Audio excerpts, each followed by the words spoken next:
वर्षा गायकवाड़ से भी हमारे संवाददाता ने बात कही। वर्षा गायकवाड़ ने क्या कुछ कहा, सांसद हैं, सुनिए। गायकवाड़ जी हमारे साथ मौजूद हैं। भाषा को लेकर महाराष्ट्र में जो टारगेट किया जा रहा है गैर मराठियों को, किस नजरिए से देखते हैं? देखिए, किसी को भी टारगेट करना, किसी को भी मारना, कानून व्यवस्था को जो है वो क्या कहते हैं उसको खराब करना या बिगाड़ना, ये पूरी तरह से जो है वो गैर कानूनी है। और जो संविधान में यकीन करता है वो इसमें बिल्कुल इस बात का समर्थन नहीं करेगा, क्योंकि भाषा का वाद ही क्यों है मुझे समझ में ही नहीं आ रहा है। जबकि मराठी हम मातृभाषा है, तो मराठी को जो है महाराष्ट्र में सभी लोग बोलते हैं, इसीलिए मराठी को बचपन से सिखाया जाता है और 5वीं कक्षा से जो है आप हिंदी सिखाते ही है। तो भाषा की पहचान होनी चाहिए ना, भाषा तो दोनों भाषा सिखाई जाती है। ऐसा नहीं लगता कि जबरन जो जबरदस्ती ठूसना? मैं वही आपसे कहना चाहती हूँ कि जब दोनों भाषा सिखाई जाती है, आज से नहीं सिखाई जा रही भाई साहब, मेरे बचपन से सिखाई जा रही है। तो मेरा सवाल यह है कि अचानक ये विवाद क्यों उठा है, अचानक ये सख्ती क्यों आई है? जब जिस चीज का वो निर्णय लिया है वो जीआर भी पीछे गया है, फिर इसके बाद ये सब हाथापाई, ये मारपीट क्यों चल रही है? तो सरकार की भूमिका इसमें क्या है?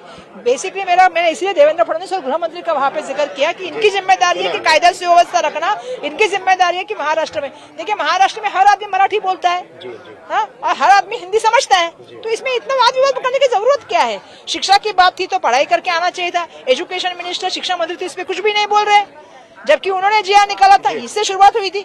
तो स्कूल के लिए पढ़ाई करके कोई भी निर्णय लेना चाहिए। ऐसे तरह के निर्णय लेके बार बार शिक्षण मंत्री ये प्रूव कर रहे कि उन्होंने बीच में लिया कि सीबीएसई का बनाना है। तो ये जो चल रहा है ना, ये विवाद क्यों हुआ? क्योंकि उसको जो अस्मिता के पास लेके गए। लेकिन मेरा ये कहना है कि मराठी भाषा के लिए सबके मन में प्यार है, सबके मन में उसके लिए स्वाभिमान है, उसको अभिजात दर्जा मिलना चाहिए। इसलिए लड़ाई हमने लड़ने का काम किया और 5वीं से हिंदी सिखाई जाती है, तो वो भी भाषा लोगों को आती है। तो ये विवाद बंद करें, लोगों को मारपीट करना बंद करें। कुछ कभी नौकरियों पे बात करें, कभी बेरोजगारी पे बात करें, कभी जो है महिला अत्याचार पे बात करें, कभी महंगाई पे बात करें, कभी ये जमीनें जा रही उस पे बात करें, मुंबई महानगर पालिका के भ्रष्टाचार पे बात करें, पानी लोगों को नहीं मिल रहा है, अच्छा पानी की वजह से, डायरेक्ट की वजह से चाहिए गवर्नमेंट हॉस्पिटल में कितने पेशेंट है उस पे बात करें। तो विषयों पे बात करें ना। ताई, ऐसा नहीं लगता कि एक पार्टिकुलर एक पार्टी है जो अपने वजूद को बचाने के लिए मराठी के वजूद को बचाने की बात कर? ऐसा है कि ये मुद्दा लाया ही क्यों है? पॉलिटिकल मुद्दा किया है, क्यों किया है पॉलिटिकल ये मुद्दा? ये मुद्दा पॉलिटिकल हो ही नहीं सकता, क्योंकि हम तो मराठी मीडियम से आए थे। मैंने थोड़ी देर पहले कहा कि हम मराठी मीडियम से आए, तो मेरा बोलना ये है कि मराठी तो स्कूल में सिखाई जा रही है। अब पूना में जाएंगे, नागपुर में जाएंगे, और कौन सी भाषा बोली जाती है? मराठी भाषा बोली जाती है, तो स्कूल में वही सिखाएंगे। और 5वीं के बाद हिंदी सिखाई जाती है, पहली में इंग्लिश भी सिखाई जाती है। तो ये जबरदस्ती क्यों चल रहा है? और ये भाषा का विवाद कहाँ से पैदा हुआ? और उसके बाद ये अचानक से इसको मार रहा है, वो उसको मार रहा है, मोर्चे निकल रहे हैं, इसको मोर्चे का परमिशन मिल रहा है। तुम्हारी सरकार है भाई साहब, बीजेपी महायुति की सरकार है, तो महायुति के क्या कर रहे हैं? मंत्री बोल रहे हैं मुझे मालूम ही नहीं, मोर्चा का परमिशन नहीं मिला। तो ऐसी तो नहीं हो सकता है। तो ये जो विवाद पैदा कर रहे हैं ना, मुझे लोगों से नम्रतापूर्वक आह्वान करना है कि इस विवादों में मत पड़िए। ये विवाद जो है वो मेन चीजों के ऊपर ध्यान हटाने के लिए हुआ जाता है। जैसे मैंने कहा कि मेरे पास आज ही कुर्ला के लोग आए थे, आज ही उनको सबको नोटिस दिया गया है, अदानी के लिए जमीन खाली करने का काम चल रहा है। मीडिया पे चीजें आ ही नहीं रही है। गरीब आदमी का दुख कहाँ आ रहा है? मेरे पास 4 लोग मिलके गए जिनके घर नहीं मिल रहा है।